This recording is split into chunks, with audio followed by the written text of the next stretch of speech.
What's up, everyone? We're back for Locked On Bucks. Camille is back with us as well. And it's perfect timing for Camille to be here because I know that Camille is a big Ja Morant fan.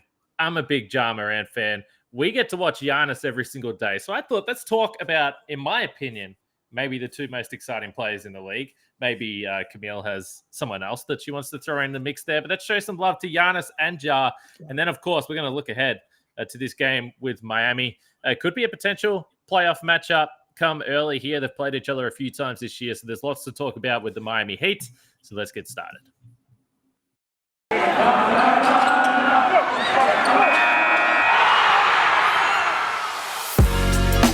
You are Locked On Bucks, your daily Milwaukee Bucks podcast, part of the Locked On Podcast Network, your team every day. Welcome to Locked On Bucks. I'm your host, Kane Pittman. You can see and hear me on this show daily and also find my work over at ESPN. And joining me, as she does once a week, is Camille Davis, also a part of the Technical Foul podcast. So make sure you check out Camille and the crew over there as well. We thank you for making Locked On Bucks your first listen of every single day. People are really getting on board now because they know that we are around 20 games from the postseason. Things are going to start to get serious. I think everyone got through their New Year lull. Maybe they had a few episodes off. I respect it, but now's the time to get back on board. And we thank you for doing that. And subscribe if you haven't on the audio podcast or audio platform or on YouTube. Do that as well because that's really helpful for us. Camille, what is happening? Not too much. Speaking of Technical File, just got home from recording this week's episode of Tech File. So I'm already warmed up. I'm ready to go. I've been talking sports for the last 2 hours, so I'm ready to focus on the Bucks for a little bit. All right, so let's talk Giannis and let's talk Ja Morant. So as the Bucks were taking care of business against the Charlotte Hornets last night, Ja Morant was doing some silly stuff. And as I was flicking through Twitter, all I could see was people talking about Ja. So I looked at these highlights. I looked at this dunk on Pirtle. I looked at this buzzer beater. He scored 52. It's absolutely ridiculous. And I just tweeted and said, look, I think when I watch the NBA as someone that is, let's say, not a supreme athlete, I see these guys and they're dunking. So basically to me, and I'm a very, very average height man, you know, there's nothing that no one ever is walking down the street and thinking that guy is an athlete. That's how people that's what people think about me. So anytime anyone does anything on the NBA floor, I'm like, okay, this is pretty ridiculous. But Ja Morant, I tweeted that I think that he's almost on a level of his own now. When you look at some of the dunks that he throws down, and not only the ones that he completes, but some of the things he tries is just absolutely unthinkable. But maybe I was overlooking our guy a little bit, Giannis, who we get to see every single night do absolutely freakish things as well. Yeah, I mean, the timing of this conversation is really interesting because actually on Tech File, we ended our show talking about the 5 most exciting NBA players in the league right now. Yeah, here we go. And Ja's on my list. Giannis is on my list because one thing about Memphis that I've realized, and I mean, what Taylor is doing over there as the coach, you know, a product of Bud's coaching tree. It's kind of the system reminds me of the Bucks, and except that Ja Morant is the focal point instead of Giannis Antetokounmpo being the focus point. And Ja, as I've said on this show before, if you follow me on Twitter, you know Ja is one of my favorite players in the league, one of my favorite guys. Period. Young, old. I just love watching Ja play basketball because he's extremely athletic, and this season he's really been putting it all together. Like the IQ, like he sees the floor well. And he's just putting it all together. And it's really, really fun to watch. And like you said, we get to see somebody every night in Giannis just do incredible things. I mean, 4 blocks last night. And I tweeted even about Giannis because the first block that he got back on Plumlee, I was like, a couple years ago, that would have been just a frustration foul. He's finally been able to channel like when he gets upset into just elevating his play, which has been super dope to see. But you're talking about exciting players. There's so many in the league right now. But Bucks fans, please don't kill me. But I think there is one guy that's more exciting than Giannis in the league, and that would be Steph Curry. To me, there's no one more exciting. Like when Steph gets on a heater, there's nothing more exciting than see what kind of shots he's going to take, how he's going to get the handle to get to the spot where he wants to take his shot. He's just really fun to watch. But overall, I mean, the talent in the NBA right now is incredible. You got guys like Kyrie, you got Jokic, you got Zion when, he's healthy, KD. Like there's so much talent. It's so many exciting guys in the league right now. So Ja, again, not to me, but in NBA player stakes, Ja is a little guy, which I think is why these dunks get a little bit more wow factor, I would say, when he throws it down like the one that he did yesterday. He's 6'3", but he's also just so little. Now, I've told you this before that I don't watch too much college basketball, but I remember the first time I became aware of Ja Morant was during the tournament going a few. Now, you're shaking your head, so I think you're already confirming what I was about to ask. Was that against Marquette? I mean, he went off a number of times. Yes, it was. Okay. Yes, it was. That is when my fandom also started because I'm a Marquette basketball fan. I was like, stop! Someone stop Ja! And no one could stop Ja.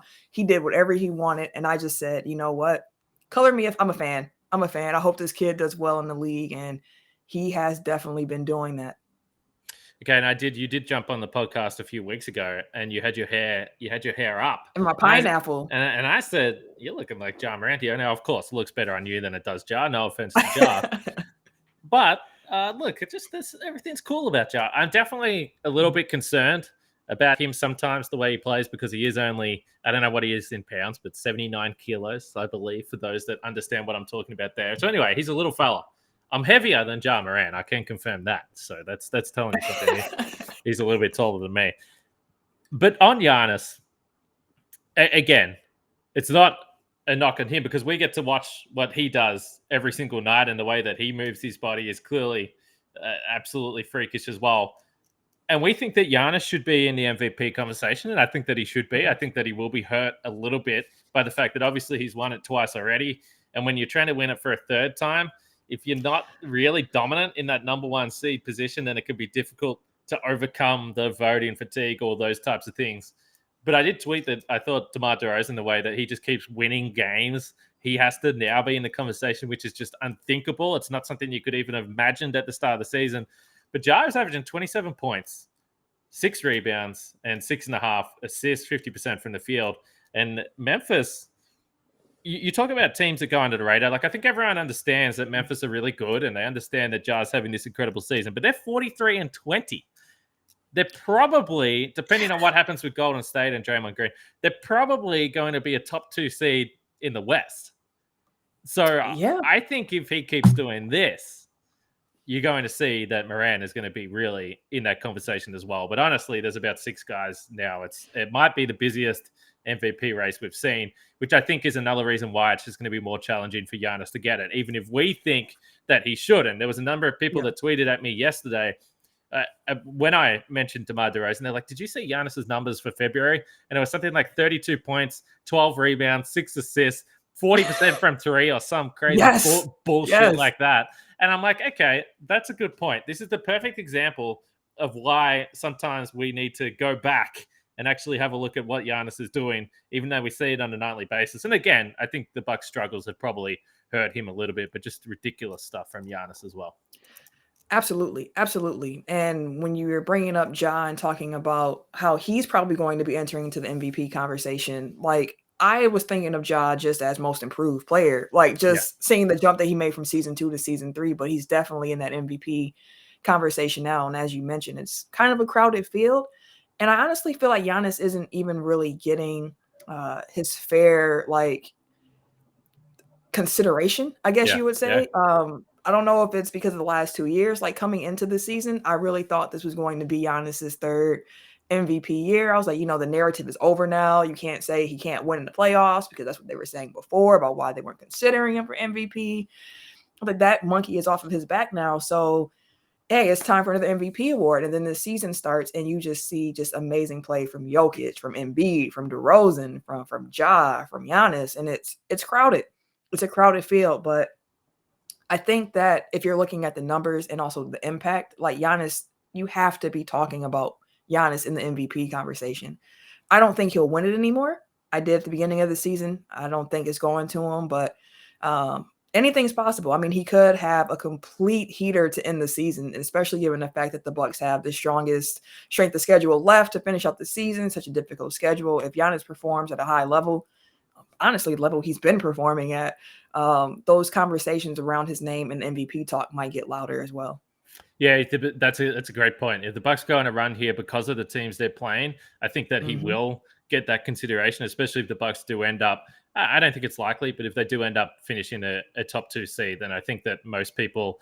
It does feel like people want to give Giannis the credit, certainly over a guy like Jokic, and you can make up your own mind why that is. I don't know why that is, that Jokic doesn't seem to get as much credit as he deserves, but Embiid is the other guy that looks like he'll be at the top, particularly if Philadelphia, they look pretty good. But I would imagine the Bucks have a number of national TV games as well without looking at the schedule, just because they're playing a bunch of good teams. So if Giannis plays the way we know he plays, typically on national TV games, then yeah, I would suggest that he'll be back in that conversation. Let's talk about one of the big rivalries that the Bucks have in the East, one of the big challenges they're going to have potentially in the postseason as well, in the Miami Heat. But first, I want to talk about PrizePicks. Are you looking for daily fantasy option for the NBA? Then you need to try the award-winning app PrizePicks. PrizePicks is daily fantasy made easy. You guys know I love it, and you will too if you jump on board. All you have to do is pick 2 to 5 players and an over and under on their projections, and you can win up to 10 times on any entry. And it's just you versus the projected numbers. Entries can be made in 60 seconds or less. It's that easy. PrizePicks is safe and offers fast withdrawals. And of course, you can use the award-winning app on both the App Store or Google Play if that's the party going down there. For a limited time, PrizePicks has exclusive no-brainer offer for all of our listeners. You get $50 free if a player in your first PrizePicks entry scores a single point. But you have to use the code NBA. That's right. This is an exclusive offer for Locked On fans. Sign up today and use the code NBA for $50 free if a player in your first PrizePicks entry scores a single point. All right. Make sure you check out the Locked On Now podcast as well. All the hosts across the network. Let's give a little recap after the game. So if you haven't been able to keep up, and oftentimes when the Bucks are playing, you don't know what else is going on around the NBA. You're locked into the Bucks game, so you can check out the Locked On Now podcast after you listen to Locked On Bucks, and you'll be filled in on everything. And speaking of Memphis, before we move to Miami, our host over there at Locked On Grizzlies, Sean Coleman, who we had on this podcast, is one of the all-time great fellas, and he has got, in my opinion, one of the great accents going around. He's from Tennessee. His accent is just crazy. And some of our listeners may have seen Steven Adams, the clip the other day. Sean Coleman was asking Steven Adams a question. And Steven Adams, to a lot of, I would assume our listeners, also think that Steven Adams has a crazy accent. Anyway, Steven Adams, one of the great guys as well. It was a great interaction. You can probably find it on Twitter somewhere there. So shout out to Sean Coleman, who I have no doubt will not be listening to this podcast. He would occasionally, but he's a busy man. I don't think he's listening to the Locked On Bucks randomly. He may be. Hey, word of the love might get back to him though. So, That's true. I might have to tag him in a tweet or something. Boost these listeners' numbers. Bucks and Heat coming up at Fiserv Forum. 7 p.m. tip Central Time, and this is the 4th game between the two teams. At this point, Miami have won 2 of the 3. Just a quick recap with some of those games. The first game, the Heat absolutely blew out the Bucks. There was no Drew Holiday in that game. Game 2, the Bucks did win, but there was no Bam, there was no Jimmy, but there was also no Giannis. And game 3, the Heat won that game. There was no Bam and no Jimmy. The Bucks had everyone. There was a disappointing loss in that game. But it's fair to say that Miami are a team that, on paper, has the personnel defensively to cause some problems. And they can, to be fair, they can cause some problems for every team, certainly in the defensive end. But they're 41-21, top of the East, 7th in offense, 6th in defense. They're pretty good. Yeah, they've been playing well, and they've surprised me a bit, to be completely honest with you, because coming into the season, my question around Miami was their bench. I was like, okay, you got PJ now, you got Kyle Lowry, you got Jimmy, you got Bam, okay, you got Tyler Hero, Duncan Robinson, but after that, what are you really going to do? And throughout this season, a lot of guys miss games, a lot of the top guys miss games, and their bench really stepped it up in ways that I did not expect. So Miami is for real. The defense is smothering when they're all locked in, but I do still have some concerns with Miami, and I believe on the Locked On Roundtable episode that you were on, the half court offense. And I was glad to hear that brought up because they definitely can stall in that area. And if you can switch well as well, you can give Miami some additional problems. But you put a bigger guy on Jimmy Butler, see what they can do about that. And if they can figure out how to run their offense, with Jimmy kind of taken out of it a bit, good luck to them. But the part about Miami that just completely makes me nervous is that defense, because when they are locked in, it's smothering. There's really no other word to put it. I've seen clips where I'm like, they just have teams in jail right now. They're in jail. They are locked up. There's no way for them to go.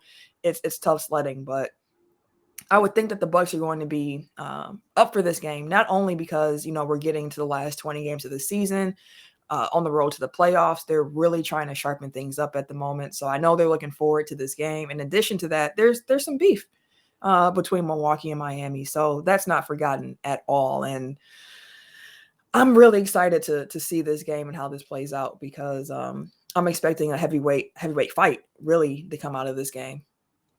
So the last time I checked, you mentioned the half-court offense, and I think this is probably the big question why I still look at Miami and I'm like, and it's not necessarily about a matchup with the Bucks, but just in general, looking at the Heat and saying, I don't know if I can see a championship team here. And a big reason for that is that I just don't know. I mean, compared to all the other contenders that are out there, and maybe you can say this is the question why the Bulls, that people would question the Bulls as well, because DeMar DeRozan hasn't been that guy in the past.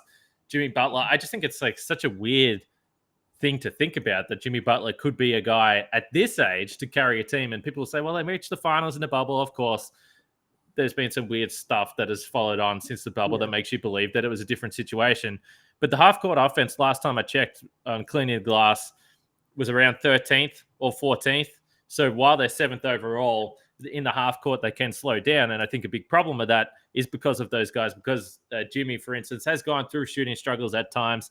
Of course, these guys haven't had their full complement of players for a lot of games as well. Bam has only played 37 games to this point. And I got slammed at the start of the season when I suggested that the Heat, I thought the Heat had no depth. Now, I've always said that Miami will be in a good position to win a lot of regular season games because they simply try harder than most teams night to night. I mean, these guys just play their ass off every single night, which is going to result in a bunch of wins. But I'm still looking at the guys that are coming off the bench, and I'm not sitting here and saying that, okay, well, these are guys that anyone's going to be worried about in the playoffs. Now, maybe they come in and they shoot really well and they all step up. But at the start of the season, I don't think anyone was looking at guys like Max Strus and Caleb Martin and Dedmon and Yurtseven and all these guys and saying, okay, yeah, that's a playoff rotation. So I'm sticking by my take at the start of the season here. What about our old friend PJ Tucker, though? He has played a lot. He's played 55 games, 29 minutes per game. And PJ does not take a minute off during that time when he is on the court. So there is definitely, if I was a Heat fan, a little bit of concern about, just health going into the playoffs and how his body will hold up, because he is an older body. So I love watching PJ, especially after last year. He will always have a special place in my heart, but 36 years old, playing every game almost like it's a playoff game, it adds up. The miles add up on your body.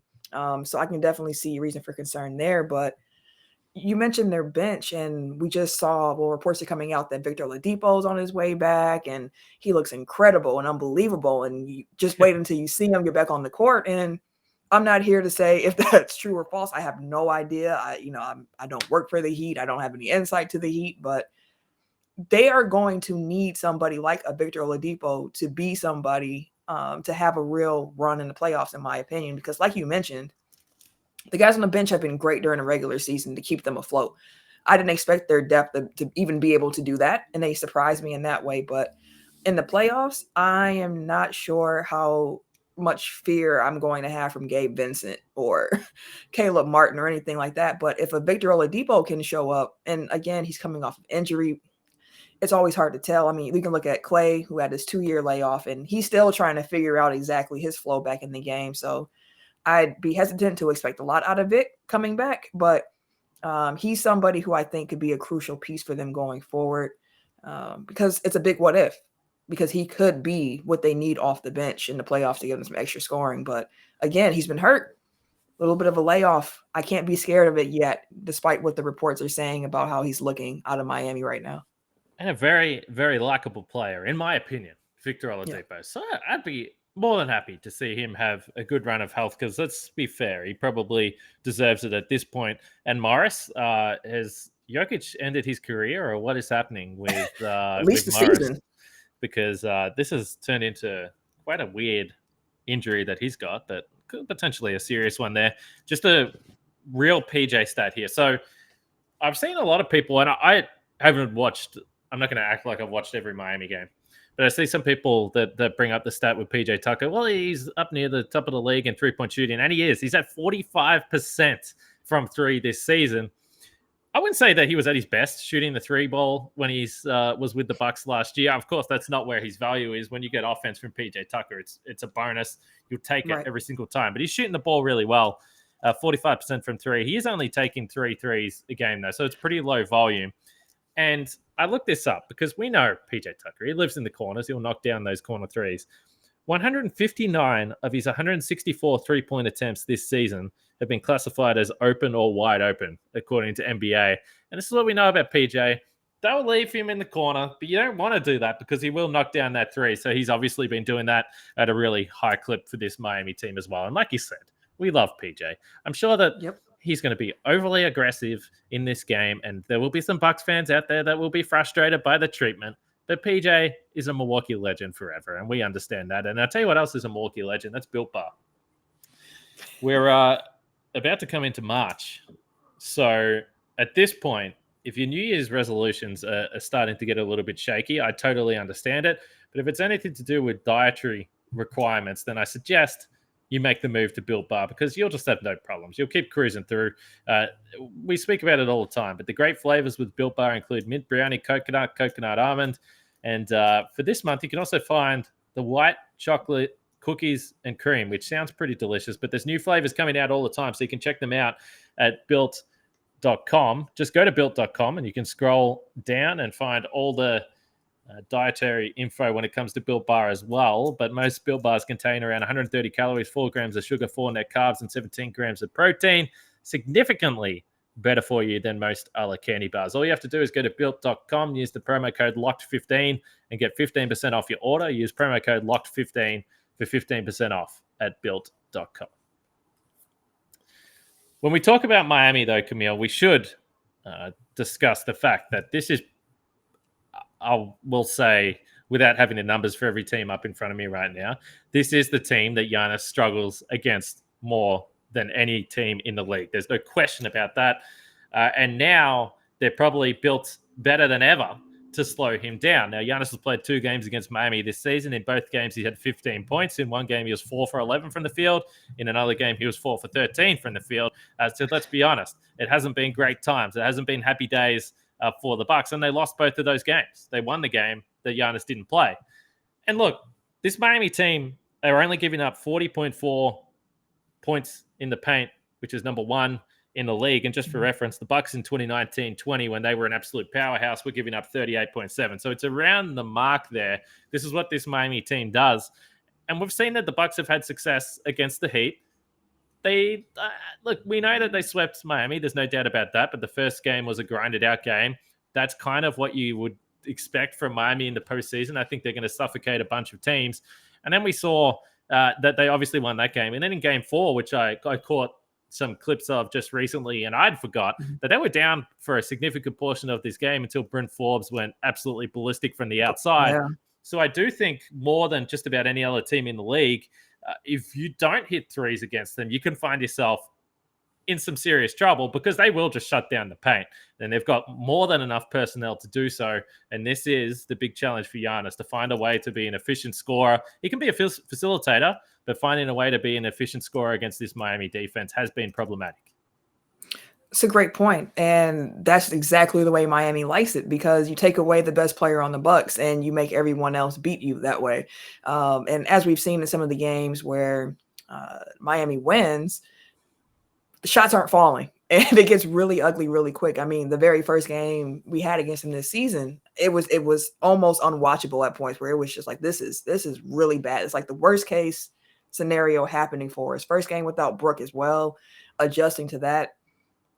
It was not a pretty sight. So it's a good point talking about the paint defense that they have here, and also why we've had conversations about what parts of Giannis's game we think he should be working on. What's the most important part for him to grow? And it's that in-between game. It's that mid-range game. So if a wall holds you up or you get stuck and you can't get to your spot in the paint, be able to maneuver and get to a spot where you can still get 2 on the board.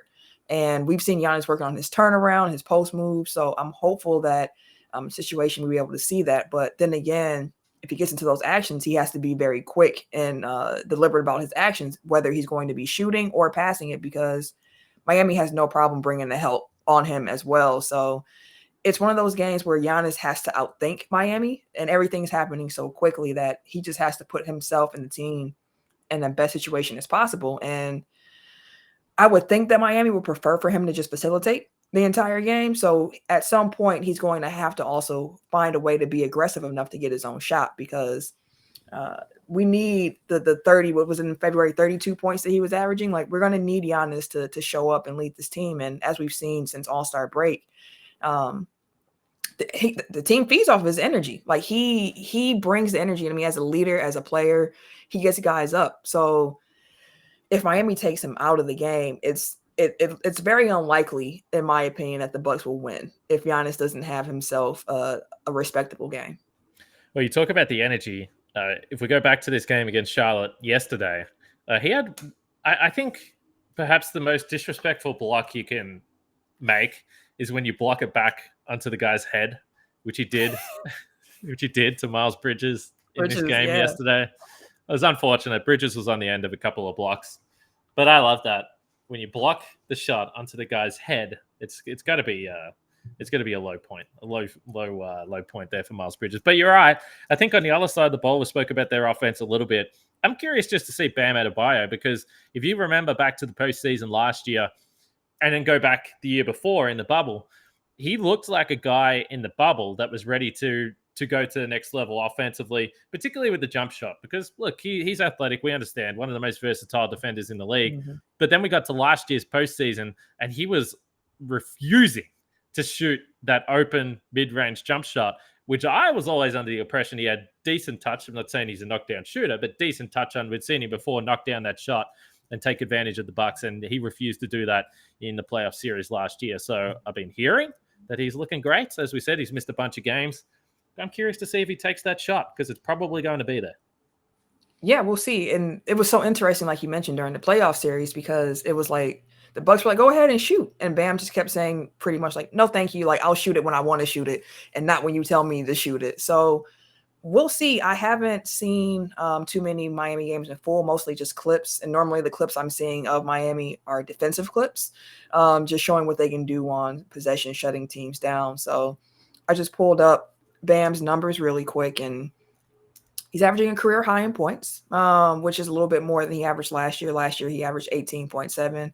This year is 18.9. So not too much of a difference there. And looking at field goal percentages, his 2-point percentage is actually down this season from last, while his 3-point percent, like, he's just not shooting threes. It's not in his bag. So we'll see if the offense has improved for Bam. I'm not sure where those 2-point shots have been coming from, but to see that he's shooting 54% from two, after shooting 57% last year, not necessarily encouraging, but we'll see. I mean, the Bucks, like you mentioned, are going to they're going to dare him to shoot it. So if he can knock a few of those down, he can change the defense that the Bucks are playing to a certain degree. So we'll see what he's able to do. He's taking a career high and field goal attempts as well. So at least he's shooting it, I guess you could say. At least he's taking the shot attempts. I think they need him too. I also think everyone needs to listen to the Locked On NBA podcast. You can get that daily. I'm sure they'll be talking some Bucks and Heat after this game, but they'll run you through everything that happened in the NBA the night before. So check out the Locked On NBA podcast. And Camille, you go into this game. So yes, sir. Are you walking into this game with optimism of a win, or just optimism about receiving a cap, which I believe Brandon Jennings designed? Is that correct? It is correct. It is the Brandon Jennings, Fear the Deer, 414, Bucks and 6 for the culture hat. I think all of those phrases are on there in some way. So I'm very much looking forward to getting the free hat. And I mean, I haven't been to many Bucks games since the pandemic. This will be my second Bucks game since everything shut down in 2020. So I'm excited just to get back into the building and be in Fiserv because I haven't been there as often as I would have liked to. So I'm just looking forward to enjoying the game, getting some good food, and hopefully seeing the Bucks win. I would love to go home on a win. So Brandon Jennings has kind of disappeared a little bit in recent months. So I wonder if he's about to resurface for the playoff run. I think he looked like he enjoyed himself last postseason. So Absolutely. We'll see whether he comes back. But anyway, I'm sure many of you will be going to the game. You'll see Camille there. So say hello. And for sure. Hopefully you all enjoy your hats if everyone can get those. I don't know how many they're giving out, but get there early perhaps. Maybe that's the best way to go about it. Camille, always a pleasure. Definitely. Thanks for having me. All right. We'll be back after the game. Frank will be here. No guarantee if Blanche will be there as well, but we will see how that plays out. But for now, for Camille, make sure you check out the Technical Foul podcast for myself. We'll catch you guys after the game.